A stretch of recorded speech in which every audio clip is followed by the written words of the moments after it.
श्री शिवाय नमस्तुभ्यं। आप सभी जानते हैं कि 21 अगस्त दिन सोमवार को श्रावण माह का 7वां बड़ा सावन सोमवार है। साथ ही में नाग पंचमी भी है।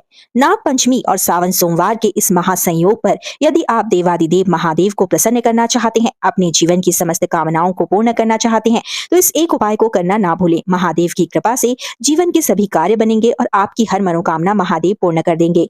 ऐसा महासंयोग जबकि नाग पंचमी और श्रावण का महासोमवार, श्रावण का 7वां सोमवार, सावन के इस पवित्र माह में नाग पंचमी के महापर्व पर यदि आप इस एक उपाय को करते हैं तो महादेव आपकी झोली को खुशियों से भर देंगे और माता पार्वती आपके घर में माता लक्ष्मी स्वरूप विराजमान होंगी। आपके घर में कभी भी धन धान की कोई कमी नहीं होगी। यदि आप चाहते हैं कि आपकी मनचाही कामना पूर्ण हो, वर्षों का अटका हुआ कार्य पूर्ण रूप से सफल हो, तो पूजनीय पंडित जी का श्री शिव महापुराण कथा में बताया गया यह उपाय अवश्य ही करिएगा। पूजनीय पंडित जी ने अपने श्री शिव महापुराण कथा में 5 दीपक का विशेष उपाय बताया है। पंचमी तिथि, अष्टमी तिथि, एकादशी तिथि, प्रदोष का दिन, मासिक त्रयोदशी यानी कि प्रदोष का दिन, शिवरात्रि का दिन और साथ में पूर्णिमा और अमावस्या का दिन। इन दिनों पर यदि आप इस 5 दीपक का उपाय करते हैं तो महादेव आपकी झोली को खुशियों से भर देते हैं।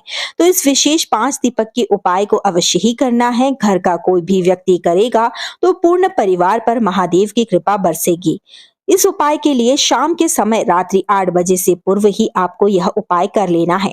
5 दीपकों की आपको आवश्यकता होगी। अब आप चाहें तो मित्रों आटे के दीपक तैयार कर सकते हैं या मिट्टी के दीपक भी आप ले सकते हैं। यदि आटे के दीपक आप बना रहे हैं तो उसमें आपको नमक का प्रयोग भूलकर भी नहीं करना है और आटा भी उतना ही लेना है जितने की आपको दीपक तैयार करने हैं। सभी दीपक तैयार होने के बाद सभी दीपकों में लंबी बाती लगानी है और शुद्ध देसी घी के आपको दीपक तैयार करने हैं। सबसे पहला दीपक आपको अपने घर के मंदिर में माता लक्ष्मी और इष्ट देव के समक्ष में जलाना है। दूसरा दीपक रसोई घर में पीने के पानी वाले स्थान के पास जलाना है, क्योंकि वहां पर हमारे पितरों का वास होता है और रसोई घर में माता अन्नपूर्णा का निवास होता है। तीसरा दीपक घर के मुख्य द्वार पर आपको जलाना है। मुख्य द्वार पर दीपक जलाने से माता लक्ष्मी घर की ओर आकर्षित होती हैं और स्थायी रूप से घर में वास करती हैं। माता लक्ष्मी को आमंत्रित करने के लिए शाम को 6 बजे से लेकर रात्रि 8 बजे का यह समय बहुत ही शुभ माना जाता है। इस समय पर माता लक्ष्मी भी धरती पर भ्रमण करती हैं। चौथा दीपक आपको बेलपत्र के वृक्ष के नीचे जलाना है। बेलपत्र के वृक्ष में स्वयं ही देवादिदेव महादेव का वास माना जाता है। यदि बेलपत्र का वृक्ष ना हो तो आप समी के वृक्ष के नीचे या आंवले के वृक्ष के नीचे भी इस उपाय को कर सकते हैं और दीपक को प्रज्वलित कर सकते हैं। इसी के साथ में 5वां और अंतिम दीपक आपको भगवान शिव के मंदिर जाकर भगवान शिव के समक्ष में ही आपको जलाना है। शिवलिंग के ऊपर दीपक को नहीं रखना है। पूजन आरती करने के बाद दीपक को नीचे रखना है। आपको जो छोटी सी दीवार होती है वहां पर भी रख सकते हैं या फिर जमीन पर आप नीचे भी रख सकते हैं।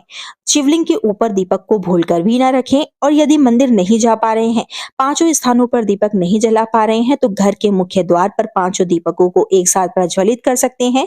महादेव और माता पार्वती का स्मरण कर दीपकों को जलाएं। आपकी कामना महादेव पूर्ण करेंगे। श्री शिवाय नमस्तुभ्यम। हर हर महादेव।